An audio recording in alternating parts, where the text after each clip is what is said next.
दोस्तों आज के इस वीडियो का टॉपिक है why both side phase in socket. इसको सही कैसे करें। इस वीडियो को देखने के बाद आपको ये जो समस्या आती है इसको आप सॉल्व कर सकते हैं। पहले हम समस्या को समझ लेते हैं दोस्तों कि समस्या क्या है। दोस्तों हमारे पास एक एक्सटेंशन बॉक्स है, इसमें देखिए यहाँ पे लाइन लिखा हुआ है, यहाँ पे न्यूट्रल लिखा हुआ है, यहाँ पे अर्थ का सिंबल है। लेकिन कभी कभी क्या होता है दोस्तों, जब हम टेस्टर को लगाते हैं यहाँ पे तो यहाँ पे भी फेज दिखाई देता है और यहाँ पे भी फेज दिखाई देने लगता है। और फिर दोस्तों आखिर इसका प्रॉब्लम क्या है, आखिर दोनों में फेज क्यों आ रहा है। जब दोनों में फेज आएगा दोस्तों तो क्या होगा, मान लो कि न्यूट्रल में भी फेज आ रहा है और फेज में भी फेज आ रहा है, तो इससे क्या होगा कि 440 वोल्ट बन जाएगा और हमारे उपकरण खराब हो जाएंगे। तो आखिर ये समस्या क्यों आती है, इस समस्या को हम कैसे दूर करेंगे, इसी पे आज हम चर्चा करने वाले हैं। दोस्तों मैंने जिस समस्या की बात कही, जैसे मैं बता रहा हूँ अभी फ़िलहाल के लिए आपको समझाने के लिए कि यहाँ पे तीन हमारे पास सॉकेट रहता है। एक होता है न्यूट्रल, एक होता है फेज, एक होता है अर्थ। ये तो आपको मालूम होगा, आपने देखा भी है, अभी मैंने एक्सटेंशन बॉक्स में दिखाया। तो इसमें क्या होता है दोस्तों, इसमें तीन तरह की समस्या आती है। तीन तरह की समस्या आपके घर में भी आ सकती है, इसलिए आप वीडियो को अच्छे से देखिएगा, आपको समझ में आ जाएगा। तो दोस्तों इसमें क्या होगा कि न्यूट्रल में भी फेज आएगा और फेज में भी फेज आएगा, ठीक है दोस्तों। लेकिन क्या होगा कि हमारे उपकरण जो है वो चलेंगे। दूसरी समस्या ये होती है दोस्तों कि न्यूट्रल में भी फेज आएगा और फेज में भी फेज आएगा, लेकिन क्या होगा कि हमारे उपकरण नहीं चलेंगे। तीसरी समस्या क्या होगा दोस्तों कि फेज में तो फेज आएगा, लेकिन जैसे ही हम किसी उपकरण को चालू करते हैं, ऑन करते हैं तो वैसे ही न्यूट्रल में भी फेज आना शुरू हो जाता है। तो ये एक अलग सी समस्या है। ऐसे करके तीन समस्या आती है। तो दोस्तों ये जो तीनों समस्या है इसके पीछे के दो कारण हो सकते हैं, ठीक है दोस्तों। एक होता है आउटसाइड का मतलब बाहर है, हमारे घर से बाहर की समस्या। एक होता है हमारे घर की समस्या, ठीक है दोस्तों। हम इसको दो भाग में बांट के चलेंगे कि आउटसाइड में भी प्रॉब्लम हो सकती है इसलिए ये समस्या आ रही है, या हमारे घर में भी प्रॉब्लम हो सकती है इसलिए समस्या आ रही है। तो इसको कैसे सही करेंगे, ठीक है दोस्तों। तो दोस्तों जो हमारे घर का जो मेन एमसीबी होता है ना, जो हमारे घर का मेन एमसीबी होता है, जो हमारे घर के मेन एमसीबी होता है, कहाँ पे लगा रहता है अधिकतर मीटर, जब मीटर लगता है ना, जहाँ मीटर के बाद हमारा मेन एमसीबी लगा रहता है। मेन जो ब्रेकर बोलते हैं ना, जो ब्रेकर लगा रहता है उसको हम लोग बोलते हैं मेन एमसीबी, ठीक है दोस्तों। तो यहाँ पे क्या होता है कि मान लो कि 2 पोल हमारे पास एमसीबी है, 2 पोल एमसीबी है। 2 पोल मतलब क्या होता है, यहाँ पे इनकमिंग है और यहाँ से आउटगोइंग है, मतलब हमारे घर में बिजली जा रही है। जैसे कि मीटर से आया, मीटर से यहाँ पे कनेक्शन है, दोनों दो वायर आते हैं ना, एक फेज का आता है एक न्यूट्रल का आता है, और यहाँ पे हम लोग ऑन करते हैं एमसीबी को तो हमारे घर में फिर यहाँ से चला जाता है, ठीक है दोस्तों। ऐसे हमारे घर की वायरिंग होती है। तो दोस्तों हमें क्या करना है, सबसे पहले अगर हम पहला समस्या को कैसे समस्या को दूर करेंगे इस पे मैं चर्चा कर रहा हूँ।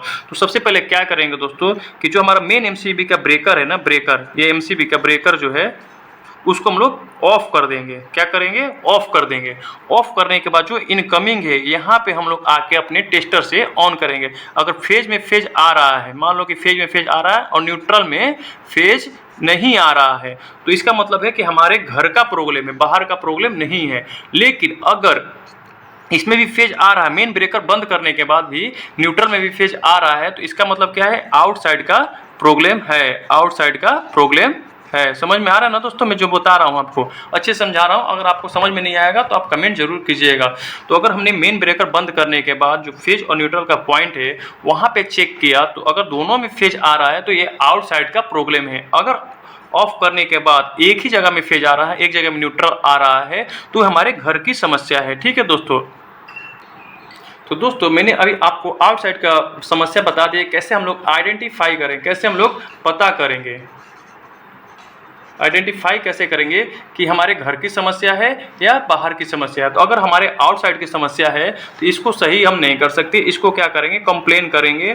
कंप्लेन करने से हमारा सही होगा, क्योंकि मान सकते हैं कि जो ट्रांसफार्मर से हमारी सप्लाई आ रही है वहाँ पे न्यूट्रल की कोई प्रॉब्लम हो, इसलिए हमारे घर में भी फेज आ रही है। तो हम लोग क्या करेंगे, सिंपली कंप्लेन कर देंगे तो ये सही हो जाएगी। इन केस अगर मान लो कि ये जो हमने मेन ब्रेकर बंद करने के बाद, एमसीबी जो बंद करने के बाद यहाँ पे फेज आ रहा है, यहाँ पे न्यूट्रल फेज नहीं आ रहा है, और जब हम ऑन कर रहे हैं उसके बाद हमारे घर में फेज आ रहा है, तो हमारी क्या समस्या हो जाएगी, हमारे घर की समस्या हो जाएगी। क्या हो जाएगी, हमारे घर की समस्या हो जाएगी, ठीक है दोस्तों। तो चलिए अब इस पे चर्चा करेंगे कि आखिर इसको कैसे सही करें।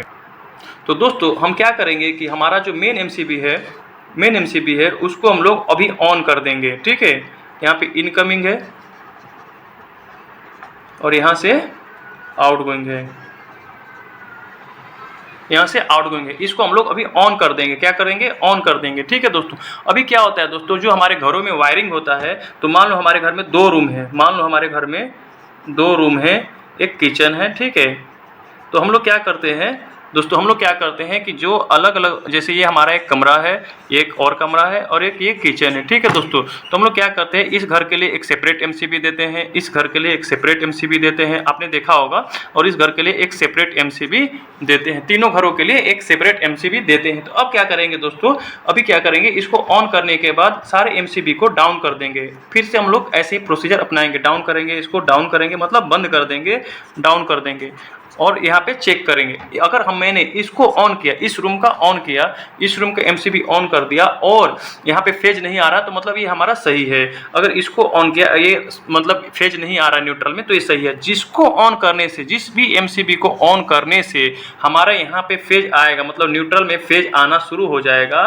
तो हम समझ जाएंगे कि समस्या जो है इस रूम का ही है। समस्या क्या है? इस रूम का ही है। जिस रूम का जो एमसीबी ऑन करने से फेज आना शुरू हो गया न्यूट्रल में, तो हम लोग क्या समझ जाएंगे कि समस्या कहाँ पे है, घर का नहीं है, उस रूम का है। तो अभी हमने क्या किया, हम अपने प्रॉब्लम को ये करते जा रहे हैं कि मतलब क्लोज करते जा रहे हैं, हम अपना आइडेंटिफाई करते जा रहे हैं। पहले क्या, बाहर का नहीं है, हमने पता कर लिया, आउटसाइड का नहीं है, हमने पता कर लिया, अब हाउस का भी नहीं है, हमने ये पता कर लिया। कहाँ पे है? एक रूम का है, जिस रूम का हमने ऑन किया ब्रेकर और वहाँ से फेज आना शुरू हो गया, तो वहाँ पे ही समस्या है। अब क्या करेंगे दोस्तों, अभी क्या करें, अभी तो रूम तक है, मेरा सही तो नहीं हुआ। अभी क्या करेंगे, देखिए दोस्तों, जो रूम होता है ना, वहाँ पे हमारे 2-4 स्विच रहते हैं। जैसे मान लो फैन ऑन करने के लिए, बल्ब ऑन करने के लिए, टीवी ऑन करने के लिए, और मेन ब्रेकर होता है। ठीक है दोस्तों, 4 स्विच होते हैं।